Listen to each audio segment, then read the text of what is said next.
अस्सलामुअलैकुम। प्रोग्राम सच बात में आपको खुश आमदीद और मैं हूं गज़ल अशरफ अवान। मुल्क की सियासत में आज बड़ी दिलचस्प डेवलपमेंट्स हुई हैं, बड़े अहम जो है हैपनिंग्स हुई हैं। आज इत्तेहादी जमातों का इजलास हुआ। इत्तेहादी जमातों के इजलास के बाद अभी कौमी असम्बली का इजलास भी जारी है। इजलास के बाद वज़ीर-ए-आज़म मियां मोहम्मद शहबाज शरीफ ने खिताब किया और उन्होंने बड़े वाज़े तौर पर उनका जो मौक़िफ़ था सामने आया है। उन्होंने कहा है जी कि इत्तेहादी जमातें अक्टूबर में इंतखाबात करवाने पर मुत्तफ़िक़ हैं। साथ ही साथ उन्होंने कहा कि 3 रुकनी बेंच का फ़ैसला कबूल ही नहीं है। फिर वो कहते हैं कि फ़ैसला पार्लियामेंट ने करना है, इलेक्शंस चाहे साथ हों या फिर अलहदा हों। फिर वो कह रहे हैं कि स्पीकर कौमी असम्बली के ज़रिए PTI से बातचीत हो सकती है, कोशिश करेंगे मुज़ाकरात के हवाले से। लास्ट हियरिंग जब हुई थी तब हमने देखा था कि सुप्रीम कोर्ट ने बड़ा वाज़े कहा था कि मुज़ाकरात कर लिए जाएँ और मुज़ाकरात के बाद पेशरफ्त रिपोर्ट भी दी जाए और जो जितनी भी सियासी पार्टीज़ हैं अगर मुज़ाकरात कर लेती हैं तो अदालत भी उनका साथ देगी। लेकिन अगर मुज़ाकरात नहीं होते तो वर्डिक्ट जो है एक अदालत की वो मौजूद है 14 मई वाली। और साथ ही साथ उन्होंने कहा था कि अगर अहकामात पर अमल नहीं किया जाता तो फिर इसके जो कॉन्सिक्वेंसेस हैं वो बहुत ज़्यादा संगीन होंगे। इस पर बात करेंगे आज। और साथ ही साथ हम बताएं तो कुछ रोज़ कबल PTI ने टिकट्स जारी किए थे, 297 टिकट्स जारी किए थे पंजाब में। बड़े बड़े नाम थे, परवेज़ इलाही, उस्मान बुज़दार साहब। इसके साथ साथ हमने देखा कि बड़े बड़े रहनुमा भी थे जिनका एक्सपेक्ट किया जा रहा था कि जिनको टिकट्स दिए जाएंगे, लेकिन उनको इग्नोर कर दिया गया। क्या वजह है, इस पर भी प्रोग्राम में आगे चलकर बात करेंगे। फिर बात करेंगे मरदमशुमारी के हवाले से। MQM को कुछ तहफ़्फ़ुज़ात थे, आज इजलास में उस हवाले से भी डिस्कशन हुई है। बुनियादी सवाल भी अपने मेहमानों के सामने कुछ इसी तरह रखेंगे आज कि क्या अदालत के मशवरे पर सियासी जमातें मुल्क भर में एक साथ इलेक्शंस कराने के लिए इकट्ठी होंगी। अपने मेहमानों का तारुफ करवाऊँ तो नवीद मलिक साहब हमारे साथ मौजूद होंगे, आप सीनियर एनालिस्ट हैं, president high court bar Islamabad भी हैं। फैसल अजीज़ खान साहब हमें ज्वाइन कर रहे हैं, आप सीनियर एनालिस्ट हैं। सजाद तरीन साहब हमें ज्वाइन कर रहे हैं, आप भी सीनियर एनालिस्ट हैं। और कमर चीमा साहब, आप भी सीनियर एनालिस्ट हैं, हमें ज्वाइन करेंगे।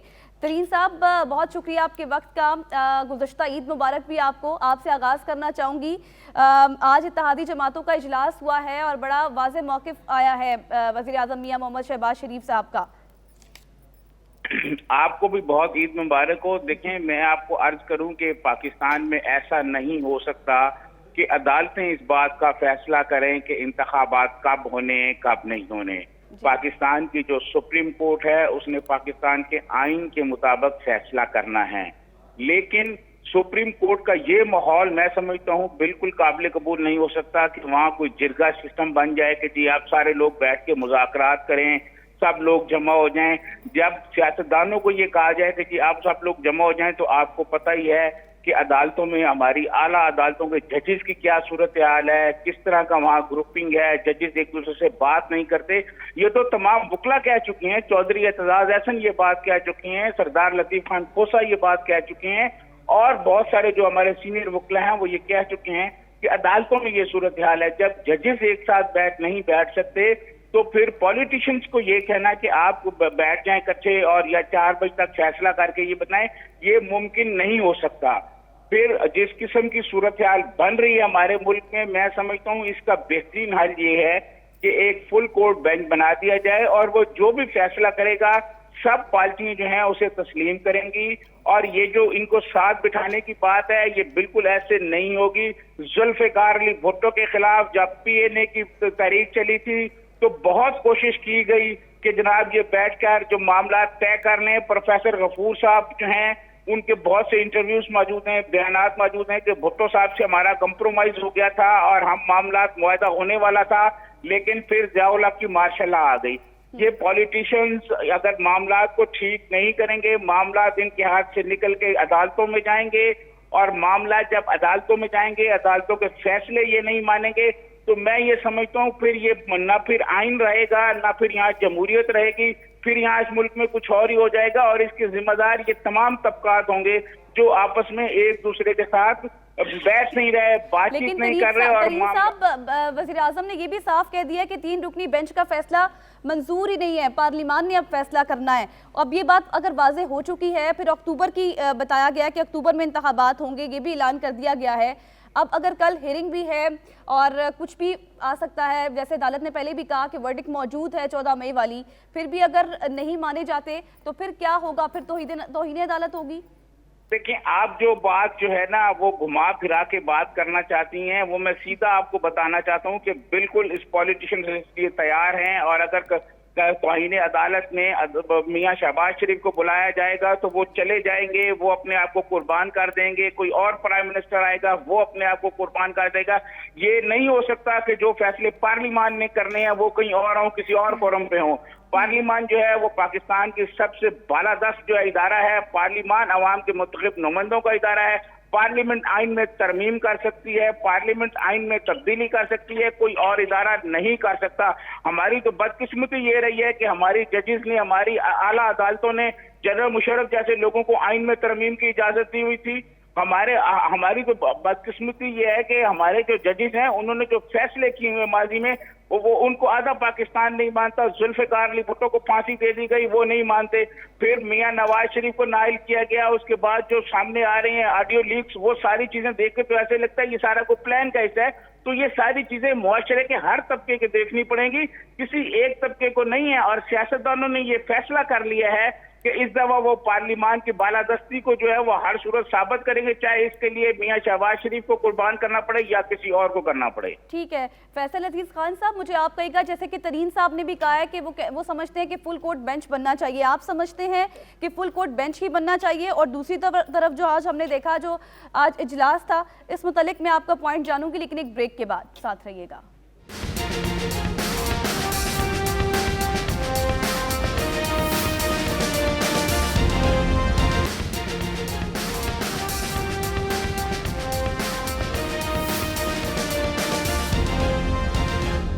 Welcome back after the break. Faisal साहब, मुझे आप कहिएगा, अब इत्तेहादी जमातें, पीएम साहब कह रहे हैं मुत्तफिक हैं, जो है इलेक्शंस एक साथ होने चाहिए।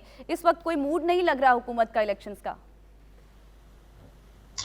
देखिए, बुनियादी सवाल ये है कि क्या इंतखाबात में हुकूमत जाना चाहती है जी, ये नहीं जाना चाहती है? सुप्रीम कोर्ट को डिस्कस करें, नहीं करें, आइन को डिस्कस करें, नहीं करें, अवाम में हुकूमत जाना चाहती है, ये पीडीएम की पार्टी जाना चाहती है या नहीं? हाँ, आज मालूम हुआ कि अक्टूबर में जाना चाहती है, अभी नहीं जाना चाहती। अच्छा, अक्टूबर में जाना चाहती है तो इनके पास बयानिया क्या है इंतखाबात में अवाम से वोट लेने के लिए? कोई एक सिंगल बयानिया नवाज शरीफ साहब, शहबाज शरीफ साहब, मौलाना फजलुर रहमान साहब, आसिफ जरदारी साहब और 13 पार्टीज के लोग बयानिया बताएं कि इनका बयानिया क्या है, किस बयानिया की बुनियाद के ऊपर वो जाएंगे। मामला ये है, जो मैं समझता हूं, जो अब अवाम को बहुत अच्छी तरह समझ आ रहा है कि इस हुकूमत और इसके इत्तेहादी जमातों के पास कोई बयानिया ही नहीं है और वो इमरान खान की बयानी के सामने खड़े नहीं हो पा रहे हैं, उसको डिले कर रहे हैं। अब डिले के अंदर आप सुप्रीम कोर्ट के अंदर इल्जामात लगाएं, आप आइन की धज्जियां उड़ाएं, आप स्टेट बैंक को पैसे ना दें, आप काबीना के अंदर रेजोल्यूशंस पास करें, आप भदंगड़ बना दें हर चीज का। असल मामला यह है कि अवाम के पास जाने के लिए ये हुकूमत, इसके इत्तेहादी तैयार नहीं है। अच्छा, जब तक बयानिया नहीं होगा, सूरत हाल कैसी रहेगी? अब उसको डालना है, आगे बढ़ाना है और उसको बढ़ाया जा रहा है। अब मेरे हिसाब से जो आज इजलास हुआ कि जी हम सियासी जमातों का टोला वो ये कहता है कि हम मुज़ाकरात नहीं करेंगे। अब बताइए, जमहूरियत के अंदर अगर मुज़ाकरात नहीं करेंगे तो आप किस तरह तशरीफ ले जाएंगे? आप चाहेंगे क्या? आप कोर्ट के अंदर आप कहते हैं कि हम अदालत को नहीं मानेंगे, हम मुज़ाकरात भी नहीं करेंगे, हम इंतखाबात भी नहीं कराएंगे। तो ये हुकूमत आखिर चाहती क्या है जिसके पास कोई बयानिया ही नहीं है? तो बेसिकली हुकूमत ने अपने आप को खुद एक बंद गली में लाके खड़ा कर लिया है और वहां से कल चीफ जस्टिस पाकिस्तान जनाब जस्टिस उमर अता बदियाल साहब इसे निकाल के बाहर खड़ा कर देंगे। फैसल साहब, तो फिर जैसे आपने अभी कहा भी है कि फिर जो अदालत के फैसले को नहीं मानेगी हुकूमत, तो फिर उसके बाद क्या होगा? फिर तौहीन अदालत होगी, फिर जा भी सकते हैं पीएम घर? बिल्कुल चले जाएंगे, जाना चाहिए। अदालत सुप्रीम है, इस वाले केस के अंदर कोई रेजोल्यूशन कौमी असम्बली की, किसी भी किस्म की तकरीर, किसी भी किस्म का इजलास, किसी भी किस्म की काबीना की रूलिंग वो मायने नहीं रखती। जो आइन के अंदर एक चीज तय है और सुप्रीम कोर्ट आइन के मुताबिक फैसले कर रही है, ये जो फैसले हो रहे हैं या हुए हैं अब तक, जिस अंदाज के अंदर इस वफाकी काबीना ने, वजीर आजम ने इसको रद्द किया है, कोई दूसरा रास्ता नहीं है कि शहबाज शरीफ साहब जो हैं वो अपनी हुकूमत से और उनकी काबीना जो है, जाहिर है कि वो अपनी इस पोजीशन से जो है वो बाहर चली जाएगी। ठीक है, बयानिया नहीं है नवीद साहब, जैसे कि फैसल साहब कह रहे हैं हुकूमत के पास कोई बयानिया नहीं है। अगर अब कल भी हेयरिंग है, वाज़ेह अहकामात भी हैं कि फंड्स भी देने हैं 21 अरब के, इसके बाद क्या ऑप्शंस बच जाते हैं हुकूमत के पास? अभी भी जैसे पंजाब इलेक्शंस रुकवाने के लिए मुख्तलिफ उन्होंने बहाने किए, सिक्योरिटी का था, फंड्स का था, तो फिर इसके बाद क्या होगा? ठीक है, कमर चीमा साहब मुझे आप बताइएगा, जैसे कि फैसल साहब कह रहे हैं बयानिया नहीं है हुकूमत के पास, क्या बयानिया? अगर अक्टूबर की भी डेट दी है तो किस बयानिए के साथ जाएंगे, फिर क्या हो जाएगा? देखिए, दो चीजें हैं इसमें। पहली बात तो ये है कि इस बात में तो सच्चाई नजर आती है कि हुकूमत के पास बयानिया कोई नहीं है। ये क्योंकि इमरान खान ने जिस तरह एस्टैब्लिशमेंट को और पॉलिटिकल पार्टीज को कॉर्नर किया है, इसमें तो इमरान खान ने महारत दिखाई। अच्छा। लेकिन क्वेश्चन ये है कि जो इमरान खान ने असेंबलियां डिसॉल्व की, उसकी लॉजिक और उसके ऊपर जो कॉन्स्टिट्यूशनल और लीगल पॉलिटिकल क्राइसिस क्रिएट होना है और सोसाइटियल क्राइसिस क्रिएट होना है, उसका जिम्मेदार कौन है? अब क्या ये जो असेंबलियां, अगर इनके इलेक्शंस होते तो क्या जो नेशनल असेंबली के इलेक्शंस हैं तब तक ये असेंबलियां डिसॉल्व हो जाती, फिर सब इलेक्शंस इकट्ठे होते? क्योंकि पाकिस्तान की तारीख तो ये कहती है कि पाकिस्तान के इलेक्शंस हमेशा नेशनल हो, प्रोविंशियल हो, एक ही दिन पे होते हैं। तो ये भी एक बहुत बड़ा क्वेश्चन है जिसको मेरा ख्याल है सुप्रीम कोर्ट ने एड्रेस नहीं किया। अगर सुप्रीम कोर्ट एड्रेस करती कि हाँ जी ये जो असेंबलियां हैं ये खत्म हो जाएंगी जैसे ही नेशनल इलेक्शंस या की कॉल दी जाएगी, तो बहुत सारे मामला शायद सॉल्व हो जाते। लेकिन सुप्रीम कोर्ट का क्योंकि प्रॉब्लम यह है कि वो सिर्फ और सिर्फ कॉन्स्टिट्यूशन को इंप्लीमेंट करवाना चाहते हैं, जिसमें वो नाकाम है, क्योंकि वो समझते हैं कि कॉन्स्टिट्यूशन की इंटरप्रिटेशन उनका हक है। लेकिन मैं समझता हूं कि जो इमरान खान पॉलिटिक्स कर रहे हैं असेंबलियां डिसॉल्व करके, उससे फर्दर क्राइसिस क्रिएट होना था जिसको कोई अदारा एड्रेस नहीं कर रहा। सो लार्जली नेशनल और प्रोविंशियल जो फेडरल एंड प्रोविंशियल इलेक्शन साथ होना ही जो है वो लगता है कि एक अच्छी जो ऑप्शन है। लेकिन उसके लिए जिस तरह बात कर रहे हैं कि इमरान खान किसी से बात करने को तैयार नहीं है, वो उन्होंने सारे हरबे इस्तेमाल कर लिए, उन्होंने नेशनल असेंबली से इलेक्शन इस्तीफा दे के देख लिया। सो इमरान खान की पॉलिटिक्स, शायद इमरान खान को समझ आ जानी चाहिए कि उनकी इस्तीफे देने की पॉलिटिक्स भी नाकाम है, उनकी धरने देने की पॉलिटिक्स भी नाकाम है। एक ही तरीका है कि पार्लियामेंट के अंदर बैठ के हमेशा प्रेशर डालते हैं, जो डेमोक्रेटिक मैं समझता हूं। कमर साहब एक इंटरव्यू दिया था इमरान खान साहब ने, उसमें उन्होंने कहा है कि मई में असेंबलियां तहलील कर ले हुकूमत और फिर जून जुलाई में एक साथ इंतखाबात होने पर बात की जा सकती है। आपको लगता है कि फिर ये एक न्यूट्रल वे है जिस पर हुकूमत राजी होगी? क्योंकि मुज़ाकरात का तो कहा जा रहा है, और आज भी जब इजलास हुआ तो इजलास में ये कहा गया, पीएम साहब ने कहा कि मुज़ाकरात की कोशिश करेंगे, कोशिश की बात की गई है। सिर्फ मुझे इस चीज की समझ नहीं आती कि जब नेशनल असेंबली का टेन्योर ही अगस्त तक है तो क्यों इमरान खान किसी को फोर्स कर सकते हैं? इमरान खान बेसिकली क्या समझते हैं कि वो अगर पॉपुलर हैं तो वो सारे सिस्टम को डिक्टेट कर लेंगे? इस तरह तो निजाम थोड़ा ही चलेगा। निजाम तो चलेगा कि अगर नेशनल असेंबली की मुद्दत पूरी होती है तो होने दें। आपने जो इमरान खान की पॉलिटिक्स है कि ठीक है नवीद मलिक साहब, मुझे आप कहिएगा हुकूमत के पास अब क्या ऑप्शंस है? अगर कल भी नहीं मानते फैसला, जो फैसला मौजूद है पहले से, फिर उनके पास क्या ऑप्शंस हैं? देखें, ये अब कल सुप्रीम कोर्ट में केस लगा हुआ है जी, और जो हुकूमत का मौकफ है आज तक वो यही मौकफ है कि ये फैसला 4-3 का है, और 4-3 के फैसले को जो है वो कौमी असेंबली और पार्लियामेंट और कायमा कमेटियां ये सारी उस फैसले को तस्लीम करती हैं। जबकि सुप्रीम कोर्ट जो है वो उसका तो ये है कि उन्होंने कहा 3 रुकनी बेंच है और 3 रुकनी बेंच का फैसला है। मेरा तो ख्याल है कि शायद सुप्रीम कोर्ट को जब सारी ब्रीफिंग भी दी गई है और सारी जो ये हालात भी बताए गए हैं, तो शायद सुप्रीम कोर्ट थोड़ा टाइम एक्सटेंड करे कि आपस में नेगोशिएशन करे, और अगर नेगोशिएशन से ये बातें हल हो जाती हैं, ये मामला तय हो जाते हैं, तो मेरा ख्याल है मुल्क के लिए बहुत ही अच्छा है। लेकिन सर पहले भी कहा गया था मुज़ाकरात के हवाले से, जब लास्ट हेयरिंग थी तो सुप्रीम कोर्ट ने कहा था कि पेशरफ रिपोर्ट भी दी जाए, फिर ईद की वजह से मामला थम गया था। लेकिन अभी जब इजलास हुआ तो मुज़ाकरात की बात अब नजर नहीं आ रही, सिर्फ कहा ही जा रहा है मुज़ाकरात का। अब कल हेयरिंग है, आज के दिन का टाइम था, अब क्या रात को होंगे मुज़ाकरात? कल तो फिर हेयरिंग है सुबह। जी, ये बिल्कुल आपकी बात दुरुस्त है कि हुकूमत ने इस हवाले से थोड़ा, मैं ये समझता हूँ कि थोड़ा सुस्ती का मुजाहरा किया। उनको इमीडिएटली कोई कमेटी कायम करनी चाहिए थी जो कि आपस में मुज़ाकरात करते। अब कल सुप्रीम कोर्ट में मेरा ख्याल है हुकूमती मौक़िफ़ फिर यही होगा के टाइम दिया जाए, और ये जो है कौमी असम्बली में भी सब ने इजाजत दी है कि नेगोशिएशन की जाए, और हम नेगोशिएशन कर रहे हैं, लिहाजा they will try to get more time. ठीक हो गया सर। अब एक अथॉरिटीज़ का भी बात है ना, अथॉरिटीज़ का आपस में टकराव है, पार्लियामेंट सुप्रीम कोर्ट की। अगर ये मामला हल नहीं होता, कोई वे फॉरवर्ड नहीं निकलता, तो फिर कहाँ जाकर स्टॉप होगा, फिर क्या होगा? देखें, ये जो तीनों इदारे हैं ना, ये मुल्क के अहम तरीन इदारे हैं, बल्कि मुल्क के अहम सतून हैं। पार्लियामेंट है, अदलिया है, एग्जीक्यूटिव है जी। इनका आपस में जो टकराव है वो मैं ये समझता हूँ कि किसी तौर पे भी मुल्क के लिए कोई फायदामंद नहीं है। हमारे मुल्क की माशी हालत और बाकी जो हालात हैं, दहशतगर्दी, ये सारे हालात आपके सामने हैं जी। उन हालात में अगर हमारे जो अहम इदारे हैं वो भी आपस में टकराव की सूरत हाल पैदा करेंगे, पार्लियामेंट एक कानून पास करेगी, अदलिया उसको स्ट्राइक डाउन कर देगी, अदलिया एक फैसला करेगी, पार्लियामेंट करारदाद करके उसको नामंजूर कर देगी, एग्जीक्यूटिव सुप्रीम कोर्ट के फैसलों पर आमद दरामद करने से मजदूरी का इजहार कर देंगे। तो मैं ये समझता हूँ कि फिर तो मुल्क का अल्लाह ही हाफ़िज़ है। हम दुआ कर सकते हैं कि अल्लाह ताला हमारे मुल्क के लिए कोई बेहतर सूरत हाल पैदा करे। ठीक है, ठीक हो गया। आगे बढ़ते हैं। तरीन साहब, कुछ रोज़ कबल जो है पीटीआई ने टिकट्स जारी किए थे, 297 टिकट्स उन्होंने दिए थे। बड़े बड़े नाम थे, परवेज़ इलाही, उस्मान बुज़दार साहब, लेकिन ऐसे नाम जिनका एक्सपेक्ट किया जा रहा था, जिनको टिकट्स मौसूल होंगे, उनको नहीं दिए गए, इग्नोर कर दिया गया।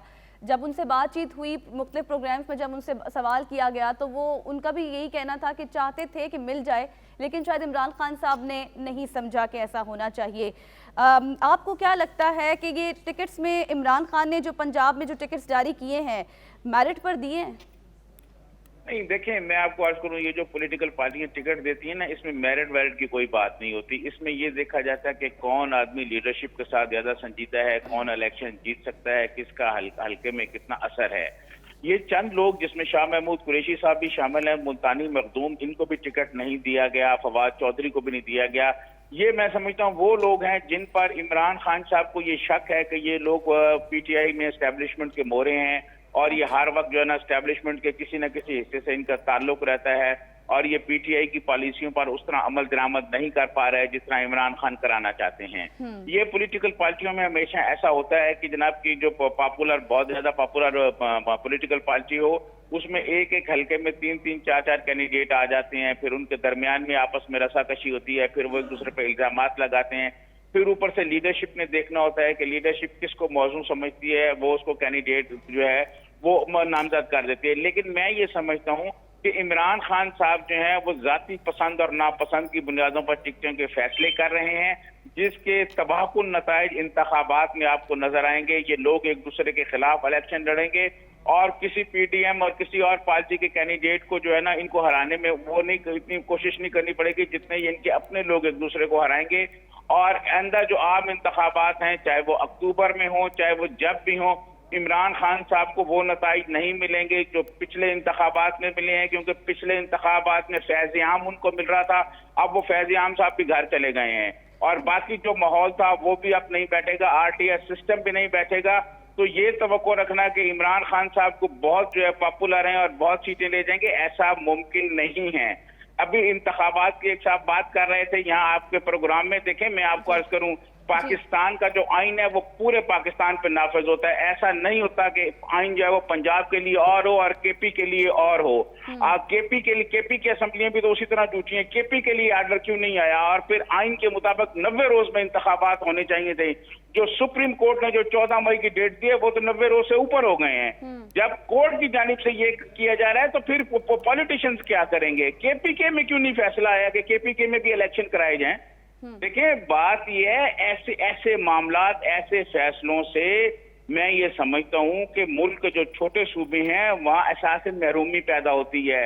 इमरान खान साहब और उनकी सारी पार्टियां आइन और कानून की बात कर रही है कि अब बल्दियाती इंतखाबात नहीं, सुप्रीम कोर्ट ने नहीं कहा था कराओ, 4 साल के इक़्तिदार में रहे हैं, इन्होंने उस पर अमल दरामद किया है। और सुप्रीम कोर्ट को भी ऐसे फैसले नहीं करने चाहिए जिसपे अमल दरामद ना हो सके। जिस तरह कालाबाग डैम के बारे में एक फैसला सुप्रीम कोर्ट ने दिया था, उस पर आज तक फैसला नहीं हुआ। ठीक है, फैसल साहब, जाती पसंद और नापसंद की बात की है तरीन साहब ने, और कहा है कि इमरान खान साहब जो है वो इस पर टिकट्स दे रहे हैं। वजह क्या है, क्यों बड़े बड़े नामों को इग्नोर किया गया? आप क्या समझते हैं? अच्छा नहीं, मैं थोड़ा सा इख्तलाफ करूंगा तरीन साहब से। जी। इमरान खान साहब ने अपने जो ये हालिया कैंपेन थी उसमें उन्होंने खुद कई बार तकारीर में कहा, इंटरव्यूज में कहा कि इस बार मैं एक एक कैंडिडेट से खुद मिलूंगा। पिछली बार हमने कमेटियां बनाई और बहुत मुख्तलिफ किस्म के कैंडिडेट्स आ गए और वाकई ऐसा हुआ। सिंध के अंदर तो बहुत सारे ऐसे लोग थे जिनको खुद यकीन नहीं था कि वो कैंडिडेट हैं और वो जीत गए, वो एमएनए बन गए, वो एमपीएस बन गए, और पूरे मुल्क के अंदर इसी तरह से हुआ। तो ये बहुत अच्छी रिवायत है कि लीडर खुद अपने कैंडिडेट से मिले, बहुत अच्छी बात है। और उनकी पार्टी की पॉपुलैरिटी भी ये है कि एक एक हल्के के अंदर 6-6, 8-8, 10-10 के करीब जो है वो कैंडिडेट रहे। जहां तक मामला ये है कि शाह महमूद कुरैशी साहब को या और दीगर रहनुमाओं को टिकट नहीं दिया गया, तो मेरा ख्याल ये किया है शाह महमूद कुरैशी साहब ने वफाक के अंदर जो है, नहीं, मेरा अपना ज़ाती ख्याल ये है कि जिस सतह के वो लीडर हैं और जिस तरह के फॉरेन पॉलिसी को लेने वाले वो हैं उनकी टीम के अंदर, इस तरह का आदमी वफाक में नहीं होगा। अगर इमरान खान वजीर आजम बनते हैं, उनकी हुकूमत आती है, तो शाह महमूद कुरैशी को क्या आप लोकल गवर्नमेंट का मिनिस्टर बनाएंगे पंजाब के अंदर, या फवाद चौधरी को नीति मिनिस्टर बनाएंगे? ये बहुत रिकग्नाइज्ड सीजन्ड पॉलिटिशियंस हैं। इनको मेरा ख्याल है कि ऊपर की मिनिस्ट्रियां ही वफाक में जिस तरह से वो काम करते रहे, उन्हीं वही डिजर्व करते हैं। उनको पंजाब का टिकट मिलना मुनासिब नहीं था, उनको तो वफाक में टिकट मिलेगा और वही डिजर्व करते हैं। वो एक तसलसल के साथ चलेंगे और मेरिट पर मेरा ख्याल है कि काम जो है वो जो रिव्यू कमेटी में भी बहुत सारे कैंडिडेट्स के हवाले से जो है वो इस प्रोसेस के अंदर चीजों को देखता रहा हूं। मेरा ख्याल ये है कि ये पहली बार पाकिस्तान के अंदर किसी सियासी जमात के अंदर अच्छे अंदाज के अंदर टिकट का मामला है जिसके अंदर रस्साकशी जारी है। अच्छे कैंडिडेट्स ऊपर आ रहे हैं, बोलने वाले, पढ़ने वाले, लिखने वाले, बात करने वाले, पीआर बनाने वाले, बहुत सारी चीजें जो है इसके अंदर आप समझते हैं मेरिट पर ही हुआ है? बेहतर मेरिट क्या है इसका? मेरिट तो कोई है नहीं, मेरिट तो कुछ नहीं हो सकता। अगर लीडर कहते हैं ये टिकट है, यहाँ पे बहुत सारी ऐसी पार्टीज रही जिन्होंने जिसको खड़ा किया वो जीत गया, तो डिलीवरी। असल मामला ये है कि जिस अंदाज के अंदर इस वक्त मुल्क जा रहा है, जिस पार्टी को ये फैसला करना है, बहुत सारी पार्टी तो फैसला ही नहीं करती, पैसे लेती है, टिकट दे देती है। यहाँ पर कम से कम इंटरव्यूज तो हो रहे हैं, डिग्रीज तो देखी जा रही हैं, बात तो हो रही है, मसलों के ऊपर तो बात हो रही है, इंजीनियर से तो इंजीनियरिंग पे बात हो रही है, डॉक्टर है तो डॉक्टर के ऊपर बात हो रही है। आप समझते हैं कि ये दुरुस्त किया गया है, सही तरीके से दिए गए? नवीद मलिक साहब से और कमर चीमा साहब से भी ये सवाल करेंगे, लेकिन एक ब्रेक के बाद। स्टे विद अस।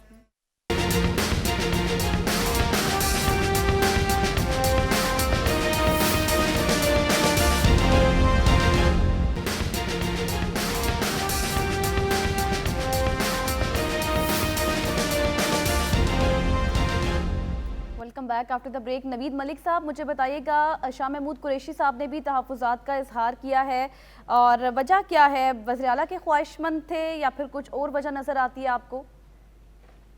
देखिए, इस हवाले से मैं फैसल साहब के ख्यालात से इत्तफ़ाक़ करूंगा कि शायद अगर इन दोनों में से टिकट दिया जाता तो फिर वज़ारत आला की दौड़ शुरू हो जाती और फिर इनके आपस में वही इख्तलाफात होते, एक दूसरे से लड़ाइयाँ होती। तो इमरान खान साहब ने, मेरा ख्याल है, कमाल जहानत का मुजाहरा करते हुए इनमें से किसी को भी पंजाब असम्बली का टिकट नहीं दिया, और ये मेरा ख्याल है इनको सूबाई असम्बलियों के टिकट दिए जाएंगे, क्योंकि वो फिर वही बात है कि वहां पे वजारत आला के लिए दोनों उम्मीदवार थे और दोनों में आपस में फिर जैसे पहले रस्साकशी होती रही, इसी तरह फिर खतरा यही था कि अगर इन सबको दिए जाता टिकट तो वहां पे वजारत आला की दौड़ में आपस में इनमें इख्तलाफात होते हैं। और फिर फवाद चौधरी साहब ने तो किसी टीवी इंटरव्यू में इस ख्वाहिश का इजहार भी किया कि वो वजारत आला के उम्मीदवार थे।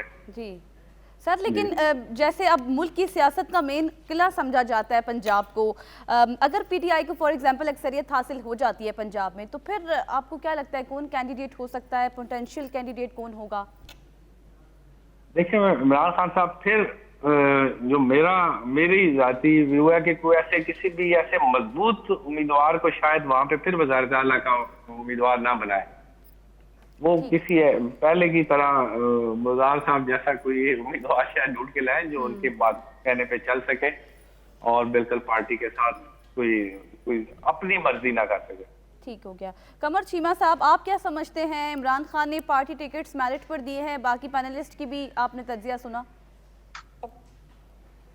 मैं सवाल नहीं दोबारा रिपीट कर दें। सर टिकट्स जारी कर दिए थे इमरान खान साहब ने, बाकायदा इंटरव्यूज लेकर टिकट्स जारी किए गए थे। आपको लगता है कि फिर जो बाकी जो कैंडिडेट्स थे उन्होंने तहफ़्फ़ुज़ात का भी इजहार किया, शाह महमूद कुरैशी साहब ने, फिर उनसे सवाल भी होते रहे तो वो कहते रहे कि चाहते थे कि दिया जाए लेकिन नहीं दिया गया। आप समझते हैं कि मेरिट पर टिकट्स दिए गए हैं? देखिए, इसमें एक बात तो क्लियर है कि ये इस एक साल के अंदर इमरान खान साहब का जितना ज्यादा कद बढ़ा है, उनकी अपनी पार्टी के अंदर जो फैसला साजी है उसकी ताकत भी बढ़ी है। सो इमरान खान को पता है कि मुझे आज कोई बंदा छोड़ के नहीं जाएगा, तो वो इमरान खान आज ही वो फैसले कर रहे हैं। पिछली दफा 2018 में वो फैसले नहीं कर रहे थे क्योंकि वो टिकट्स दे नहीं सकते थे। आज वो समझते हैं मैं पॉपुलर हूं। अच्छा सर, तो बाकी अगर अक्सरियत हासिल हो जाती है पंजाब में पीटीआई को, तो फिर आप क्या समझते हैं कौन कैंडिडेट हो सकता है पोटेंशियल कैंडिडेट? ये सवाल मुझसे किया जी आप? जी सर, कमर साहब आपसे किया। देखिए जी, मुझे तो आपका सवाल आवाज थोड़ी कट रही थी, लेकिन मेरा ख्याल ये है कि जो पोटेंशियल कैंडिडेट है, जैसे कि इमरान खान साहब की आदत ये है कि वो कमजोर लोगों को चीफ मिनिस्टर लगाते हैं ताकि वो माइक्रो मैनेजमेंट कर सके, जो कि इंतहाई फेल्ड पॉलिसी है। अब केपी में भी 5 साल रहे महमूद खान, इधर बुजदार रहे, इमरान खान खुद ही तनकीद बर्दाश्त करते रहे।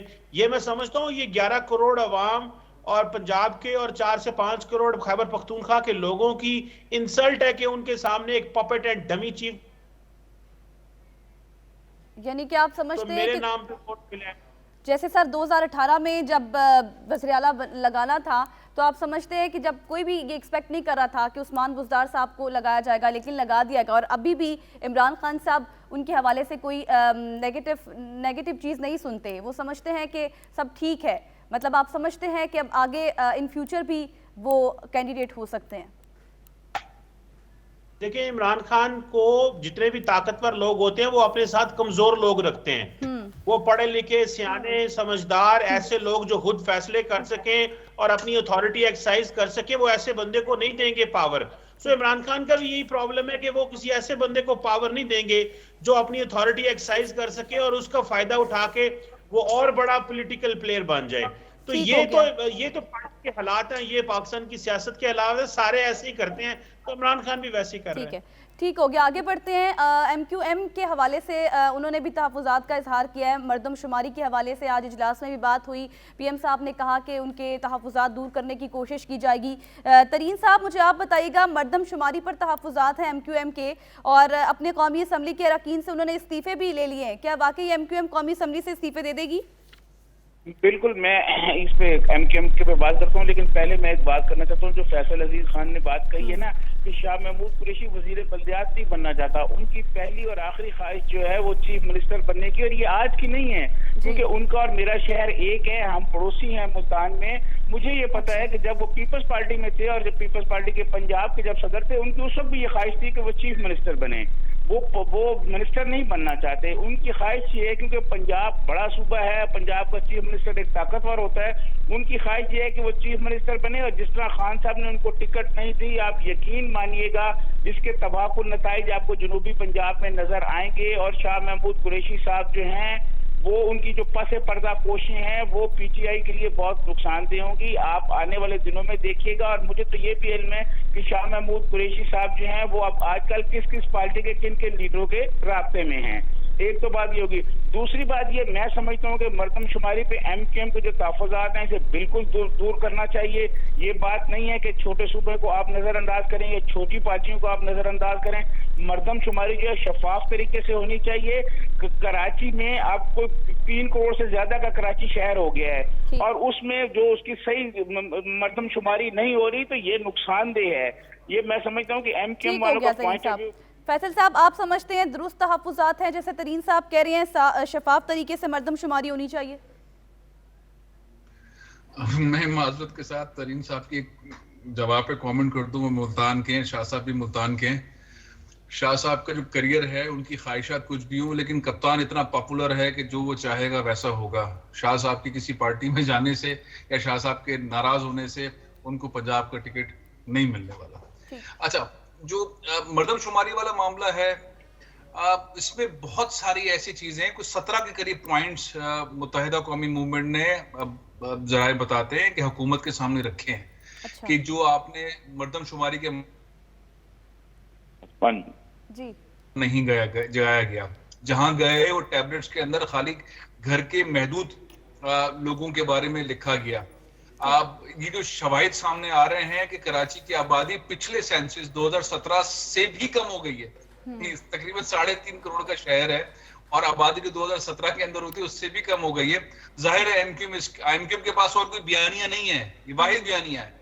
अगर इसको एड्रेस नहीं किया गया एमक्यूएम रिजाइन कर देगी। उसमें मुस्तफा कमाल जैसे एग्रेसिव लीडरशिप जो है वो इस वक्त है और वो उसको लीड कर रहे हैं। खालिद मकबूल साहब थोड़े नरम और ठंडे आदमी हैं, उनकी वजह से वो भी गरम है, फारूक सत्तार भी गरम है, फैसल सब्ज़वारी भी गरम है। आपका पॉइंट आ गया फैसल साहब। नवीद साहब मुझे क्विक कमेंट कीजिएगा, आप समझते हैं कि दुरुस्त तहफ़्फ़ुज़ात हैं एमक्यूएम के? देखें, एमक्यूएम की जो मर्दमशुमारी के हवाले से तहफ़्फ़ुज़ात हैं ये आज के नहीं है और काफी अरसे से। ठीक है। और ये हैरानगी की बात है कि कराची जिसकी आबादी दिन ब दिन बढ़ रही है और ये दुनिया का बड़ा मुल्क शहर है, उसकी आबादी जब भी मर्दमशुमारी की जाती है तो वो कम हो जाती है। ठीक है।